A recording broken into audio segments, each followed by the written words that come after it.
Olá, pessoas lindas e abençoadas, sejam todos bem-vindos. Eu sou Cris Cole. Hoje eu tenho um relato de uma aluna. Sim, uma aluna que está se formando agora dia 16 desse mês. Ela mandou o relato dela quase no finalzinho do curso. Eu não li ainda, gente, eu não li porque tá muito corrido. Então, estou aqui hoje para ler esse relato junto com vocês. Eu tenho algumas coisas que Deus tem colocado ao meu coração que eu quero compartilhar com vocês. O inimigo, ele não brinca de ser ruim, né, gente? Ele vem para roubar, matar e destruir. E Deus, ele mostra o caminho para que a gente não fique preso nessas amarras que ele tenta nos lançar, para que a gente paralise e não consiga prosperar em nenhuma área de nossas vidas. Deus é mais e Ele cuida dos seus. Então, hoje eu tenho esse relato para vocês, mas fiquem de olho, porque nos próximos relatos eu estarei falando sobre algo que Deus colocou ao meu coração para compartilhar com vocês, que eu tenho certeza que vai trazer cura e libertação à vida de todos. Bom, vamos começando esse relato, que eu sei que vai ser poderoso.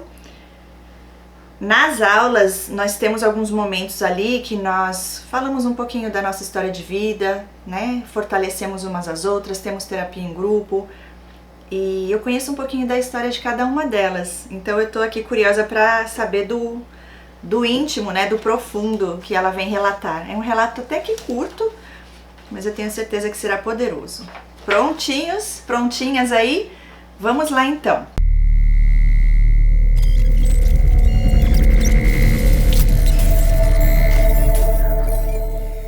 Ela diz assim: me chame de Carla no relato. Todos os nomes já estão alterados. Obrigada, linda. E ela continua: nascida em Belo Horizonte, sou irmã de 6 irmãos e uma irmã.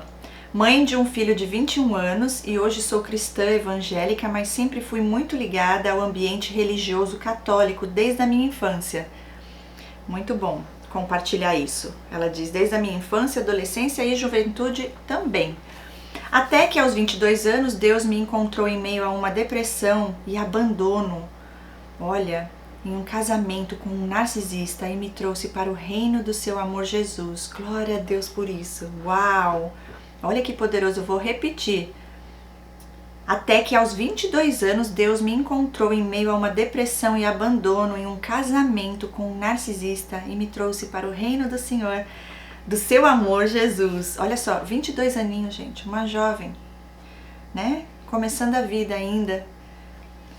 E ela fala: mesmo tendo muito contato à Bíblia e um ambiente religioso, eu sempre senti um vazio dentro de mim, sentia a falta de algo que não tinha explicação.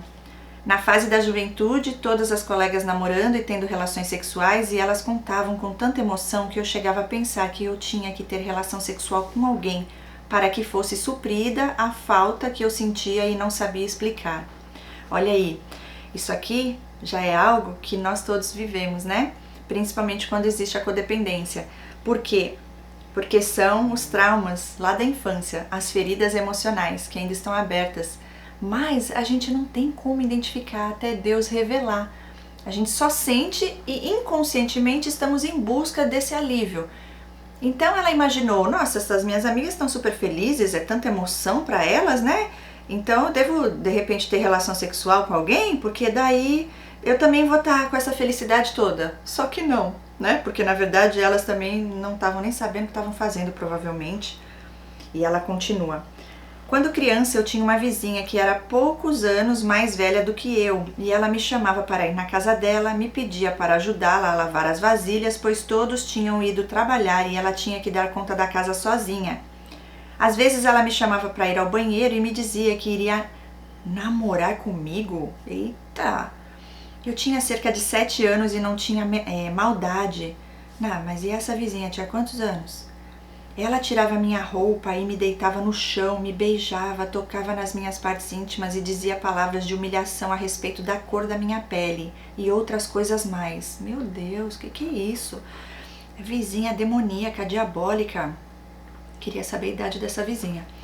Continuando, eu só tive consciência de que eu estava sofrendo abuso depois de adulta, em um retiro espiritual, quando eu relatei que sentia que alguém me tocava à noite como se estivesse tendo relações comigo. A pastora então repreendeu o espírito maligno que operava e me vi dentro do banheiro da casa da vizinha. A pastora mandou um anjo lá para me tirar e era como se algo em meu inconsciente estivesse preso, olha, dentro do banheiro da minha vizinha. E eu me vi saindo da casa dela e indo para a rua. A pastora me conduzia a entrar na minha casa, mas não consegui. Ficou tudo escuro, então Deus revelou que a minha mãe havia me rejeitado no ventre e que ela queria um menino. A pastora fez todo o processo de renascimento e libertação, de consagração a Iemanjá, que foi feito quando criança. Uau! Tive meu primeiro namorado aos 16 anos, ele vivia tentando me levar para a cama, mas eu não aceitava. Tentou várias vezes, mas Deus não permitiu que acontecesse. E depois eu descobri que ele tinha uma outra namorada ao mesmo tempo e que usava drogas. Ele bebia muito e como eu era muito ingênua, eu não me importava com a bebida, porque quando estava comigo ele sempre estava sóbrio. Até o dia que eu descobri que ele usava drogas, então eu terminei. Depois tive alguns paqueras, mas nada sério. E foi quando um desses paqueras, onde eu me entreguei para um homem que tinha conhecido em uma danceteria. Com isso, o vazio foi preenchido por um mundo de ilusão. Eu ficava imaginando que ele iria me levar para a Argentina, de onde ele era. Mas é claro, não deu em nada. O vazio foi preenchido pela ilusão de um dia encontrar alguém que se tornou uma frustração. Agora era uma eterna expectativa de que eu iria encontrar alguém. Comecei a viver uma falsa realização emocional. O buraco foi camuflado pela expectativa. Saí com alguns outros e cheguei a me relacionar sexualmente com uns 2, mas não conseguia sentir a emoção que as amigas tanto falavam. Não via graça e nem sentia prazer, até conhecer aquele que seria o meu namorado mais sério, o pai do meu filho e principal abusador. Olha, eu tinha 21 anos quando nos conhecemos em um churrasco. Ele estava cuidando da carne na churrasqueira e de vez em quando ele servia as pessoas, então eu vi que ele começou a me servir normal e depois ele começou a levar ossos no prato para mim. Eita! E já era um sinal e não percebi. Todos achavam aquilo muito engraçado, inclusive eu. Então conversamos, demos uns beijos, ele começou a me ligar e com uma semana de encontro ele olhou nos meus olhos e disse que estava apaixonado. Não queria mais esperar e que também estava com medo de me perder, pois ele iria para um acampamento no próximo final de semana e queria assumir o namoro logo.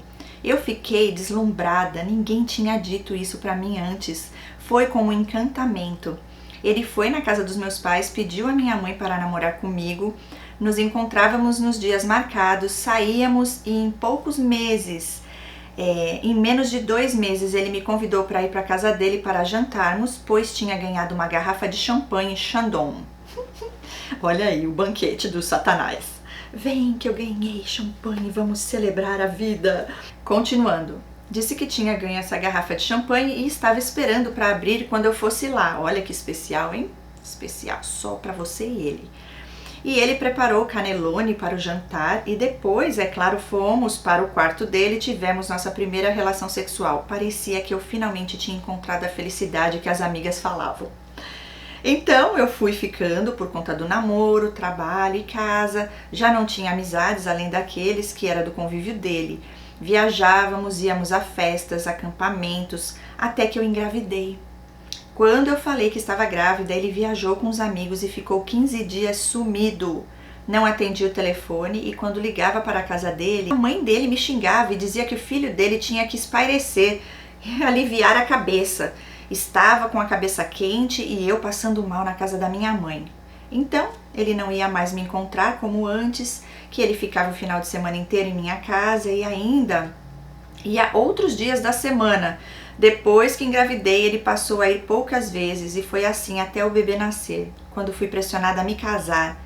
Hoje sei que a minha mãe, que é narcisista, uau, fez a cabeça do meu pai para me obrigar a casar. Olha isso.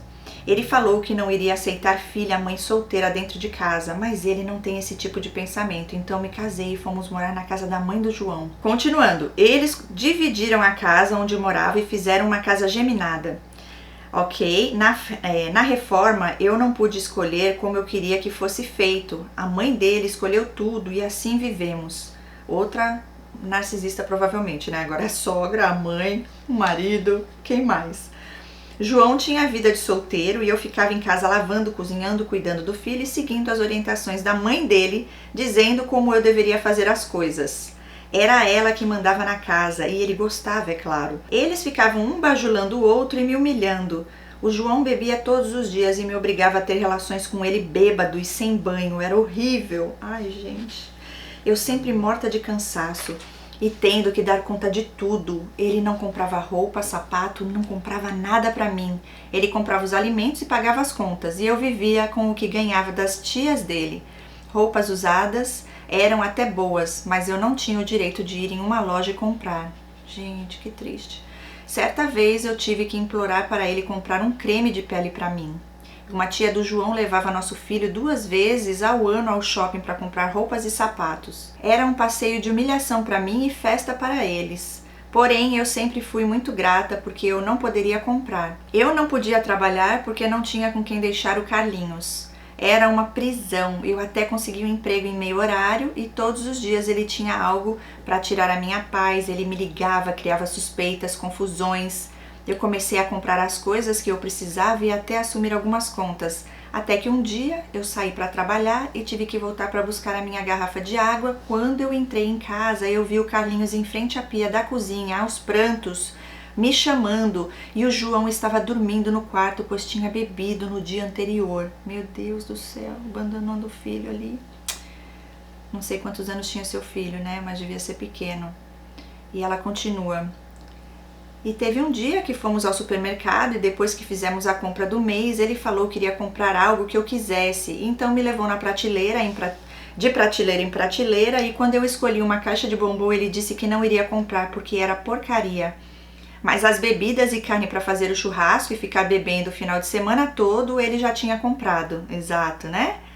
E ele vivia se fazendo de vítima para a mãe e passando a mão na cabeça dele. A mãe passava, né? Ela passava a mão na cabeça dele o tempo todo. E quando eu reclamava, eu era chata e ignorante. Depois de um tempo de casados, ele comprou um sítio junto com a mãe e o irmão.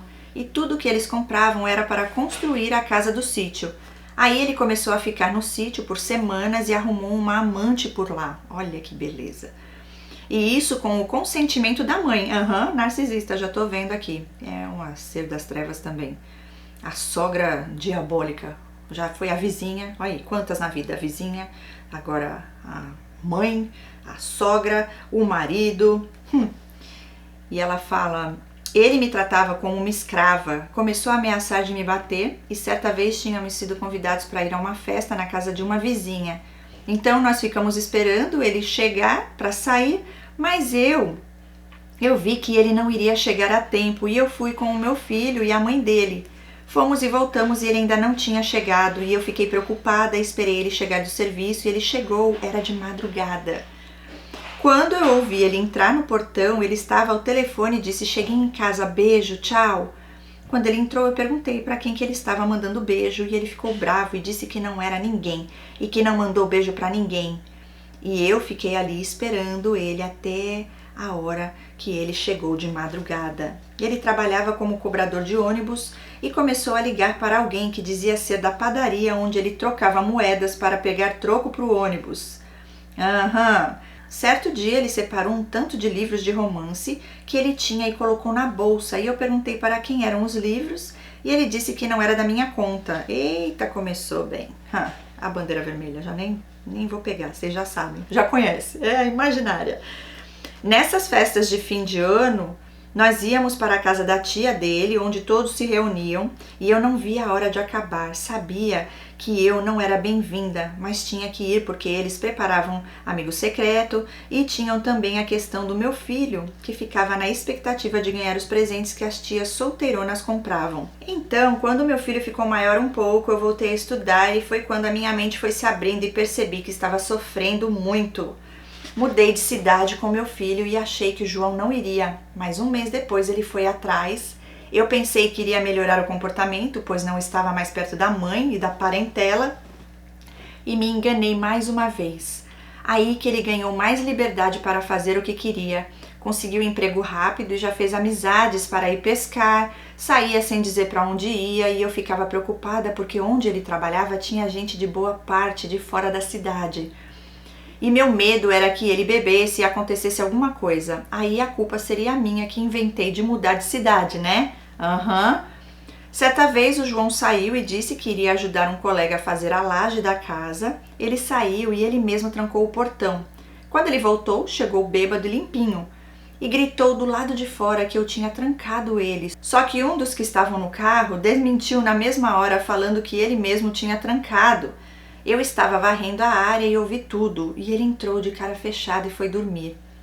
Outra vez, não sei por qual motivo, eu fui tirar satisfação de alguma coisa que ele estava fazendo que não estava gostando e ele começou a me xingar perto do nosso filho que tinha 6 anos mais ou menos. O Carlinhos via tudo e não falava nada, ficava com olhos arregalados. E nessa discussão, o João gritou de dentro do quarto que se eu não mudasse a minha cara, eu iria ver o que ele iria fazer. Eu fui lá, perguntei o que ele iria fazer e João não respondeu nada. Quando eu fui na sala levar o jantar para o Carlinhos, ele estava assustadíssimo. Então eu parei 1 minuto e pensei, não tem vizinho próximo, se eu gritar aqui ninguém vai me escutar. E se ele me bater, ninguém vai me socorrer.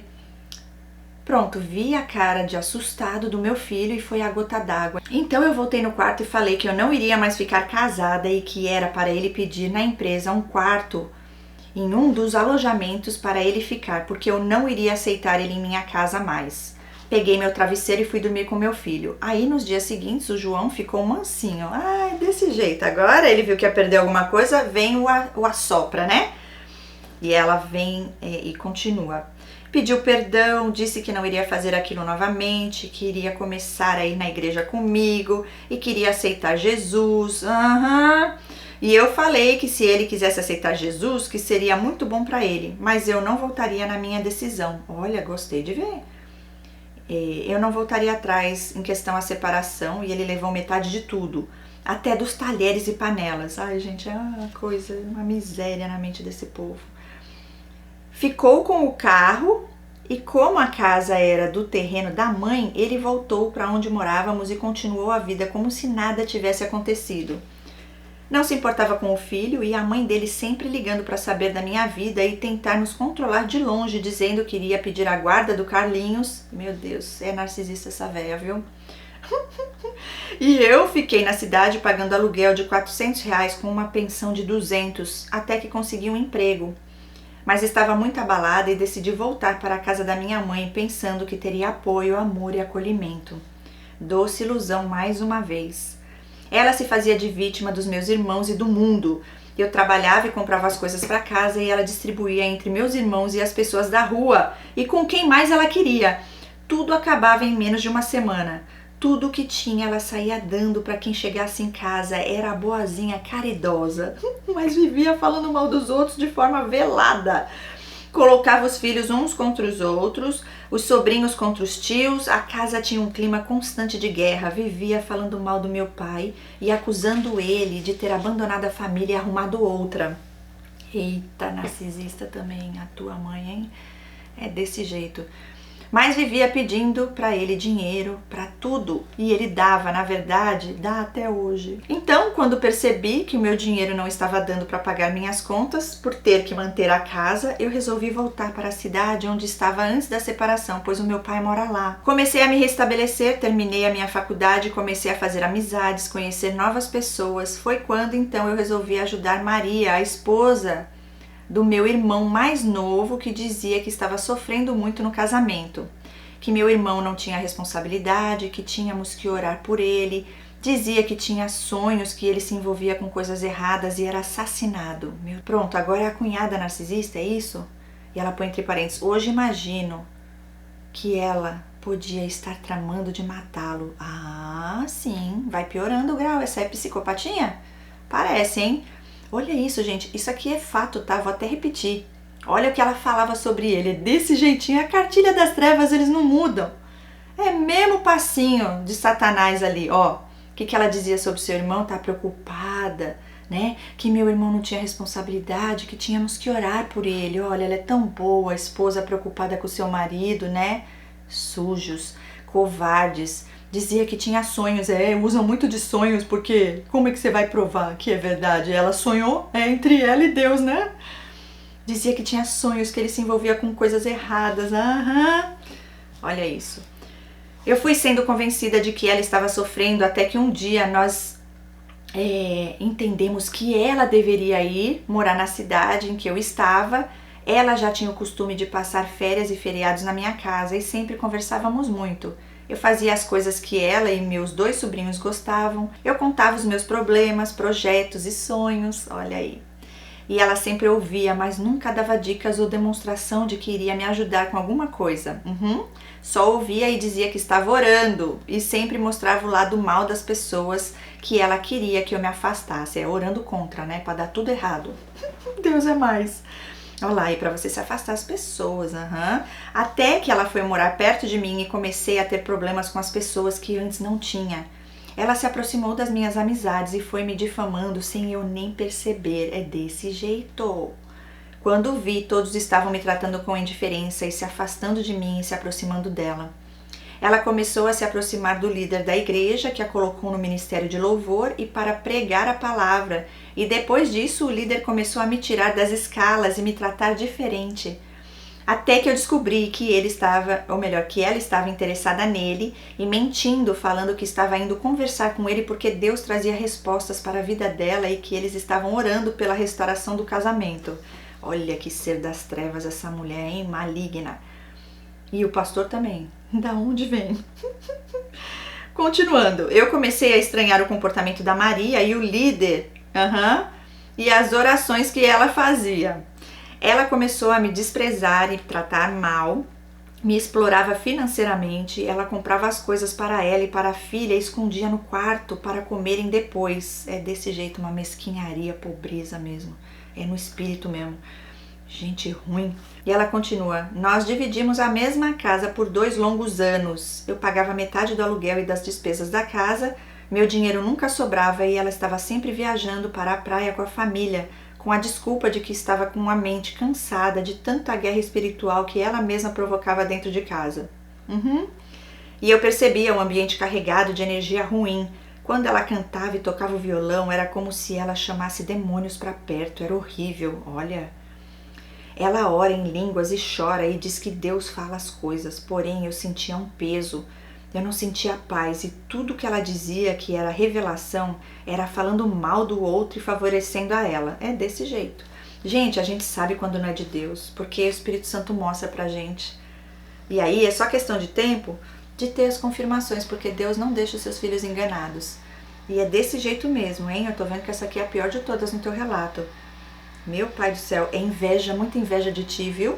É desse jeito, porque você é uma pessoa autêntica, pura, feliz, e você achando que felizes eram essas amigas, na verdade eram as dores emocionais que você já tinha e nem sabia por conta da tua mãe. Começou lá, né?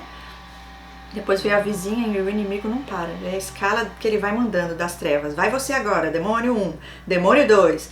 E tá tudo repreendido, né? Poder e autoridade no sangue e no nome de Jesus Cristo, nosso Senhor e Salvador. Bom, ela continua. O filho dela mais velho começou a se cortar e acabou indo morar com meu irmão, pois não aguentou. Hoje eu vejo ela manipulando a filha e treinando para seguir os mesmos passos dela. Ela e o líder da igreja começaram a falar que eu estava endemoniada e me faziam fazer jejum e ficavam fazendo piadas do meu jeito de ser. Olha, me tiraram do altar e colocaram para fazer a faxina da igreja. O líder é solteiro e desde que eu fui para a igreja ele vive orando pela futura esposa que nunca chega. Às vezes ele me fazia entender que estava interessado em mim. Ele fazia oração pelas esposas e depois me tratava como se estivesse acontecendo o que ele orava. Ele me chamava para fazer faxina na casa dele e ficava me ajudando o tempo todo, me chamava para fazer os bolos da festa dos aniversários e me elogiava. Vinha profetas na igreja que falavam que nós tínhamos algum tipo de aliança. Em muitos momentos parecia que ele demonstrava interesse, porém, com o tempo, Maria foi se aproximando dele e ele foi ficando cada vez mais distante e começou a fazer pequenos descartes. Às vezes que eu fazia algo que ficava muito bom, o líder começou a me repreender como se eu estivesse me vangloriando das vezes que Deus se revelava através da minha vida e que eu estava com orgulho no coração. Ai, ser das trevas, hein? Tá repreendido, gente. Não é pouca gente com esse transtorno aqui nesse mundo não, hein? Não é mesmo? Olha, só no relato é que nem quando eu descobri. Deus revelou, foi quase todo mundo embora da minha vida. Foi contato zero, libertador para a maioria, não sobrou quase ninguém. Olha, não é brinquedo não. E esse líder, que coisa estranha, você não estava mais casada. Na verdade, você falou casou, mas você nunca chegou a casar, né? Morou junto, é isso? Que ela falou, até que aos 22 anos Deus me encontrou em meio a uma depressão e abandono em um casamento com um narcisista. Vamos ver se aconteceu dela voltar e se casou, porque aqui, pelo que eu entendi, ele foi embora, né? Ela foi embora, ele voltou, mas aí não deu certo. Enfim, continuando. Começou a me acusar de estar humilhando a Maria e tentando apagar o Espírito Santo na vida dela, e quando na verdade ela que estava me oprimindo, me humilhando e me roubando. Certa vez eu cheguei em casa e o meu violão estava estragado, a peça que prende as cordas estava quebrada. Ela me pediu perdão, mas não explicou do que, e eu estava tão confusa que eu nem me toquei do que se tratava. Depois que eu entendi que era por causa do violão, ela tinha estragado de propósito, porque ela tinha o dela e não tinha. O porquê de pegar o meu fez isso para eu parar de treinar as músicas e não poder tocar na igreja mais. Olha, eu falo que não dá não. É demais, né? Meu pai do céu, é só Deus na causa por nós. E um tempo depois o líder me proibiu de pegar no violão da igreja. Meu Deus! Ela estragou o meu notebook, onde eu tinha resumo de vários livros, eu lia e ia escrevendo. Ela era como se fosse a melhor amiga, e quando ela começou a me descartar porque ela já tinha conseguido fisgar o líder e eu não entendia o que estava acontecendo, foi então que veio a pandemia e eu comecei a entrar em depressão. Eu falo, gente, olha aí, olha o convívio com um ser desse, é depressão. Eu não entendi o que estava acontecendo e comecei a entrar em depressão. Meu filho já tinha 17 anos e ficava o dia todo dentro do quarto estudando e jogando com os amigos pela internet. Ele também estava sofrendo com a situação, mas nunca reclamou. Às vezes ele perguntava, a gente não sai daquela casa? Mas achava que tinha que ficar lá até receber as chaves do meu apartamento. Eu comecei a perguntar a Deus quem era aquela pessoa que estava vivendo naquela casa comigo. Eu dividi o aluguel com ela até receber as chaves do meu apartamento. E nesse tempo eu comecei a assistir vídeos sobre interpretação de sonhos do profeta Vinícius Iracete e aprender sobre inveja e a respeito de Jezabel, e comecei a identificar muitas coisas na Maria. Comecei a fazer terapia pela indicação de uma irmã que tinha frequentado a mesma igreja, e Deus me mostrou os vídeos da Cris Cole. Linda! Deus é lindo! Amo! Que falava sobre narcisismo, e aí ficou mais evidente de que Maria era uma narcisista perversa, assim, diabólica das trevas. Eu comecei a me afastar e deixei de seguir as orientações do líder, pois percebi que ela fazia as coisas dentro de casa e passava para ele como se eu estivesse fazendo. É a projeção, eles acusam o outro do que eles fazem. Eu falo que toda acusação de um narcisista é uma confissão. E eu comecei a fazer jejum por vários dias direto, e Deus foi abrindo meus olhos espirituais para entender as ciladas que ela armava contra a minha vida. Eu acredito que colocava alguma coisa na comida. Olha, eu tinha dor de cabeça constante e vomitava muito. Eles falavam que eu estava sendo liberta. Em algumas vezes eu acredito que era libertação mesmo, mas as dores de cabeça eram muito estranhas.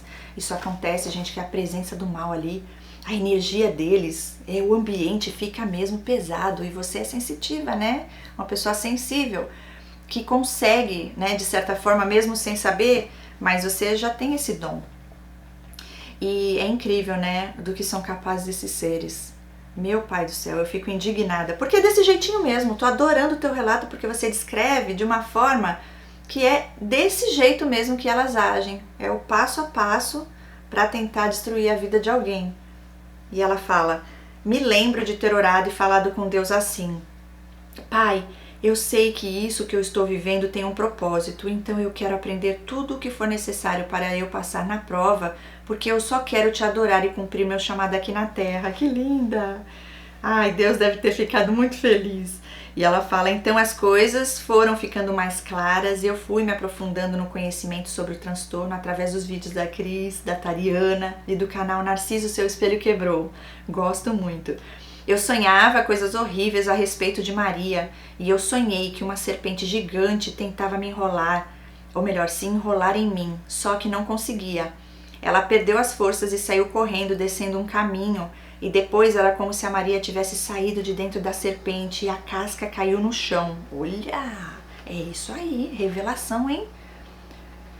Sonhei que ela matava dezenas de bebês recém-nascidos e escondia em um cômodo debaixo de uma casa. Gente, sonhei que eu estava carregando uma criança de 1 ano mais ou menos, estava grávida de outro. Eu estava junto de várias pessoas, todas felizes, e a Maria tinha escondido um bebê sujo de sangue dentro de um colchão e dava soco na barriga dela para matar o que estava lá dentro. Meu Deus! Eu contava os sonhos para o líder e ele falava que era meu coração que estava sujo. E certo dia eu acordei, me ajoelhei e quando coloquei a testa no chão eu vi em minha mente todo o plano que a Maria tinha contra mim.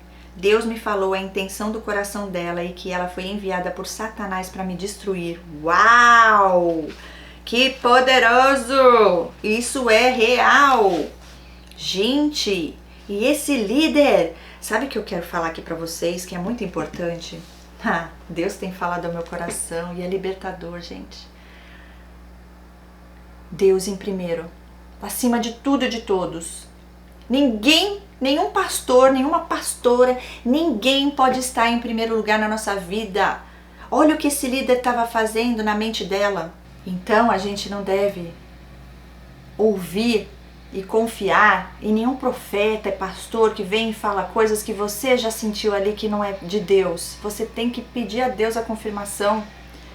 E quantos sinais aqui, e a gente acaba achando que o problema está na gente. E aquela confusão, mas por que ele está me tratando assim? Os vizinhos tudo ficaram estranhos com você? Eu já cansei de viver isso e de ver isso acontecer, gente. Você chega num lugar ali, todo mundo sempre te tratou tão bem, daqui a pouco tão estranhos, distantes de você, que coisa estranha, né? É porque tem alguém já fazendo a difamação ali. E são tão covardes que eles inventam coisa. É daquele jeitinho lá. Ai, tô preocupado quando ela falou que teu irmão não tava bem. Vamos orar por ele. Vamos orar para que Deus faça justiça na tua vida, praga dos infernos. Continuando. Fui entendendo os sonhos que Deus estava me avisando do perigo que eu estava correndo e da inveja e raiva que ela tinha. Eu fiquei muito magra e eu sempre sentia de fazer jejum de pão e água por 3 dias.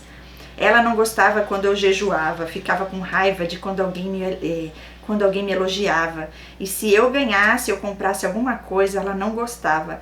Tudo que eu faço, ela tenta imitar, até os dons que Deus me entrega, ela tenta cantar em línguas, mas não flui. Tenta fazer ministração, mas não consegue. Tenta imitar o meu jeito de se vestir. Tudo que eu faço, ela tenta copiar. Pra mim, ela é psicopata. Pra mim também. E no meio disso tudo, eu descobri que a minha mãe narcisista, religiosa e vitimista e que as coisas que ela falava sobre meu pai era para nos afastar dele e ficar paparicando. Certa vez eu estava sentindo tanta opressão que eu saí para fazer caminhada e minha cabeça parecia que iria explodir. Como a estrada onde eu caminhava era deserta, eu comecei a correr e segurar a minha cabeça e pedir a Deus para não deixar eu surtar e sair da realidade, porque eu precisava da minha mente para servi-lo e cumprir o meu propósito. E ela põe entre parênteses, eu acho que foi um momento de surto. Sim. Depois as coisas foram se organizando em minha cabeça e eu continuei o tratamento terapêutico que durou 3 meses. Isso aí é opressão, né? Do inimigo na sua vida. Quando eu falei para os meus irmãos sobre a minha mãe, eles já sabiam e não tinham me falado a respeito, não sei o porquê. Eu diminuí o meu contato com ela e percebo que quando ela me liga, o inimigo usa a boca dela. Não é ela que fala. Às vezes eu sinto mal-estar e ela explica, eu a amo como minha mãe, a respeito e não tenho mágoa, nem sentimento nenhum contra ela, mas prefiro não ter contato para evitar conflitos, pois ela fala mal dos meus irmãos e tenta tirar palavras da minha boca para fazer intrigas. É desse jeito. Fala pra mim. E pergunta de todo mundo da tua vida, amigas, e não sei, quer saber tudo. Para depois ir lá falar pros outros, mas de um jeito subliminar que vai tentar pôr na mente das pessoas algo para deixar depois com um sentimento ruim sobre você. Tá tudo repreendido em nome de Jesus. Eu conversei com meu pai e pedi para ele perdão, embora eu não tenha sido rebelde com ele, mas sei que ele merecia muito mais consideração e carinho. Mas a minha mãe fazia a gente pensar que ele era bravo. Ela fazia meus irmãos brigar quando meu pai chegava e ela contava e meu pai acabava batendo nos meus irmãos. Vivíamos com medo dele sem necessidade e hoje tenho uma amizade muito bonita com meu pai. Moro perto da casa dele e vejo que não é nem metade do que a minha mãe falava. Que lindo! É que Deus está o quê? Restituindo tudo que ela tentou destruir. Ela tentou te afastar dos seus irmãos, causando intrigas, tentou te afastar do próprio pai. Mas agora Deus coloca você pertinho dele, né? Deus é lindo, Deus cuida, Deus guarda, Ele revela e Ele liberta. Lindo demais. Tô amando o seu relato. Ok. Continuando, meu pai supria a casa com o melhor do que ele podia nas condições dele. E minha mãe sempre reclamando das coisas que não tinha. Não tem satisfação, nada tá bom o suficiente. Às vezes a minha mãe tinha surtos, parecia louca. Saía gritando pela rua e uma vez ela foi para a BR e se deitou para os carros passarem em cima dela. Nós, os filhos, ficávamos apreensivos em casa, meus irmãos se escondiam, eu me escondia debaixo da cama, meus irmãos escondiam as facas, com medo do que ela poderia fazer. Meu pai levava minha mãe para o hospital, eles aplicavam uma injeção de calmante, no outro dia ela dormia o dia inteiro e quando acordava era como se nada tivesse acontecido. Hoje eu acho que ela fingia tudo aquilo para fugir de alguma coisa de errada que ela fez. Parece ser também, muitos narcisistas têm bipolaridade, né? E também tem possessões. A gente não sabe no caso dela, mas isso aqui não é normal, né? Será que ela fazia toda essa cena de se jogar no meio da BR? Drama, né? Eles adoram um drama, um show. Mas você acha que ela passaria tudo isso ainda ir pro hospital? Eu acho que ela não faria, ela não, tipo assim, acho que na hora de ir pro hospital e tomar remédio, eu creio que ela ia falar que tava melhor, né? Ela não ia aceitar. Pelo visto, ela tem problemas mesmo. Continuando, às vezes ela ficava como endemoniada. Olha aí, tá vendo? As pessoas da igreja iam em casa e oravam expulsando o demônio, mas nada acontecia. Porque ela mesmo chama pra ficar, né? Era muito ruim de assistir tudo aquilo e eu não me lembro como terminava. Só sei que depois parecia que não tinha acontecido nada. Ela faz tratamento com psicólogo desde os 30 anos e nunca tomou os remédios direito. Nunca levou ninguém para as consultas com ela. Sempre foi sozinha. Só dela buscar ajuda já é um sinal aí, entendeu? Que normalmente o narcisista não faz terapia, ainda mais todo esse tempo. Interessante isso daqui, viu? Só se essa terapeuta, essa psicóloga for um suprimento muito bom pra ela, tá? Ver como é que tá a vida dessa psicóloga, se ela tá sobrevivendo aí. Ninguém aguenta, gente. Bom, ela diz, certa vez ela cortou o colchão da cama e ficou chamando as pessoas pra ver, só para falar que não queria mais ficar casada com meu pai. Meu Deus. Ela vivia fazendo coisas para parecer que era maltratada pelo meu pai, mas ninguém nunca viu ele fazendo mal nenhum para ela. Coitado do seu pai, meu Deus do céu. Ninguém merece uma mulher dessa. Por fim, meu pai acabou se envolvendo com outra mulher e tendo outros filhos, e quando todos descobriram, ele foi saindo de casa aos poucos até sair de vez. E minha mãe ficou morando na casa, que é herança dele, por ter sido filho único. Ela continua manipulando todo mundo para ficarem com pena dela e meu pai paga aluguel e vive feliz longe dela. Glória a Deus. E ela fala, voltando agora para o tempo atual. Graças a Deus as chaves do meu apartamento foram entregues. Moro com o meu filho e me afastei de todas as pessoas que possam levar informações da minha vida. Como não acaba fácil assim, eu comecei a desconfiar que o líder da igreja é narcisista grandioso. E que ele estava tentando me fazer aceitar a amizade da Maria novamente em nome da imagem dele. E também para que voltasse a ficar debaixo da opressão que eu vivia. Ele também estava tentando me fazer casar com uma pessoa que não tem nada a ver comigo, só para dizer que é um líder bom amigo e arrumou uma mulher melhor do que o rapaz merece. Por não ter estudo e trabalhar na roça, sei disso pelas orações que esse líder fazia quando íamos ao monte. Meu pai, você não tá mais nessa igreja, né? Comecei a ter sonhos que o líder e a Maria estavam tendo um relacionamento escondido e comecei a observar o comportamento deles na igreja.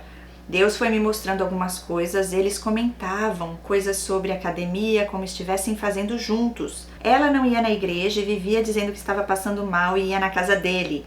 Buscava e levava de carro onde ela precisasse. Ela colocava os pedidos na caixa de oração e ele comprava para ela o que ela pedia. Uau, manipulou bem aí, hein? Eu tinha vários sonhos com eles, onde demonstrava que ela estava manipulando ele. Até que um dia eu sonhei que eles estavam num monte de oração e ela assentou de pernas abertas para ele. Então eu não tive mais dúvidas. Para mim, eles têm um caso escondido. Quando ele me ajudava com alguma coisa, depois ele ficava jogando indiretas que meu coração estava no lugar errado, como se estivesse gostando dele pelas migalhas que ele me dava. Ele me humilhava quando tinham pessoas de fora, me tratava como empregada. Ele pagou consultas com uma psicóloga, amiga dele, para tentar fazer diagnóstico de esquizofrenia. Só que não deu certo porque eu ficava cada vez mais posicionada com as consultas, então ele parou de pagar. Uau, gente, que é isso? Quando comecei a fazer o curso de neurociência, ele menosprezou o meu curso falando que Deus deveria ter algum propósito, no sentido de que ele não estava vendo sentido no meu curso. E um dia eu chamei para conversar, eu falei sobre a minha vida sentimental, porque as pessoas viviam me perguntando se eu tinha algo com ele, e como eu achava que tinha liberdade de conversar abertamente com ele, então ele falou que era para eu orar pela minha vida sentimental e que Deus estava revelando para as pessoas que o altar estava rachando por causa de ciúmes e que a mãe dele tinha sonhado que as paredes da igreja estavam podres da parte de baixo. Que coisa estranha. E que a esposa que Deus tem para ele mora em outro estado. E antes ele falava que era outra cidade. E eu pensei, isso é engano. Me levantei e agradeci pela conversa. E depois eu mandei um áudio bem tranquila explicando que eu não sinto ciúmes e que não iria aceitar colocar a culpa no meu nome de que a igreja estava sendo rachada e também não iria andar com pessoas que já haviam mostrado a falta de caráter. E ela põe entre parênteses, eu me referia a Maria. É a Maria e a ele também, tá? Porque é tudo da mesma laia. E ele falou que o Espírito Santo iria me mostrar que eu faço coisas por causa do meu coração enganoso. Então, na semana seguinte, eu mandei uma carta de desligamento da igreja, glória a Deus. Ele queria conversar comigo, mas eu não voltei lá mais, glória a Deus. Depois disso, uma pastora que orou por mim disse que Deus estava me dando um livramento e que o altar da igreja estava podre. A pastora cancelou as palavras que ele lançou contra a minha vida, glória a Deus. Hoje não tenho mais contato com ninguém da igreja, estou mais leve, sinto o fluir do Espírito Santo muito melhor do que quando eu estava na igreja. Participo de uma igreja online e sigo na esperança da salvação. É claro que não consegui colocar tudo aqui, mas espero poder ajudar a abrir os olhos mais e mais das pessoas para que se libertem. Enfim, depois de ter sido chamada de burra, endemoniada, louca e esquizofrênica, estou me formando em terapia cognitivo-comportamental cristã, linda, pós-graduação em neurociências, com ênfase em vícios emocionais e inteligência emocional, iniciando um curso de psicanálise clínica e recomeçando o ministério de louvor com um produtor de música que Deus colocou em meu caminho. Que lindo! Desejo para todos que ouvirem esse relato que nunca desista dos sonhos de Deus para a sua vida. Você é mais forte e mais capaz do que imagina, e acima de tudo, existe um Deus que sabe e vê todas as coisas e recompensa a cada um de acordo com suas obras. Seja feliz e viva! E ela põe 2 pontos de exclamação. Linda! Amei! Amei seu relato. Exatamente o que você deveria ter feito, você fez. Glória a Deus por sua vida. Quantas pessoas estão passando por isso? E aí fica ali, quanto tempo sofrendo debaixo de uma liderança dessa, gente, das trevas. Meu Deus, a pessoa só não enlouquece porque Deus tem misericórdia de nós, porque senão não dá não. Olha quanta gente na sua vida, né? É desse jeito. É de um lado, é do outro. E aí? O teu irmão se livrou dessa praga, né? No fim, só Deus sabe o que acontece, né? Com esses seres aí, com esses 2 aí. Meu Deus do céu, forte o seu relato, viu? Muito forte. Agora, Deus, Ele permite que a gente passe por algumas coisas pra gente se fortalecer, pra gente aprender e pra gente entender que é Ele acima de tudo. A gente só não pode deixar de buscá-lo.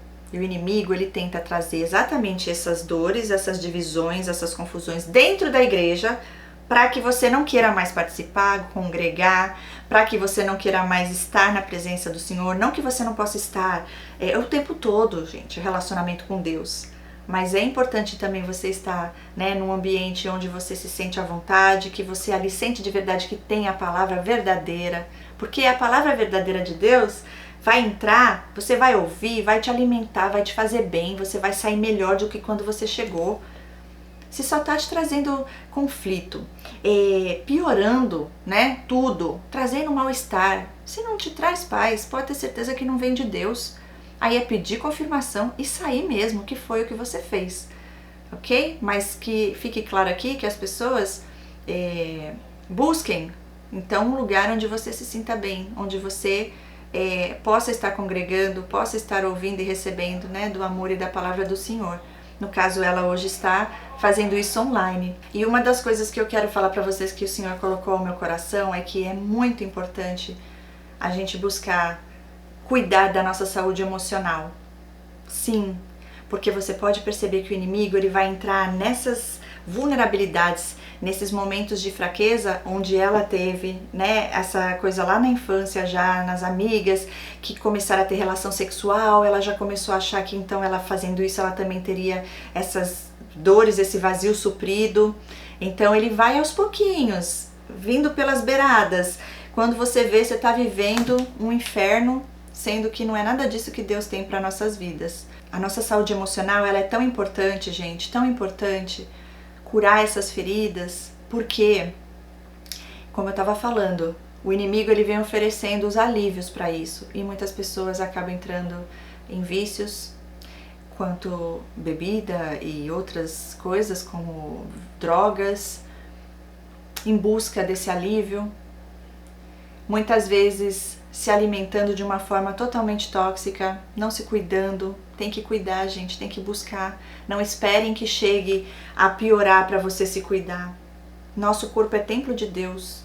Físico, temos que cuidar, alimentar, dormir bem, comer bem.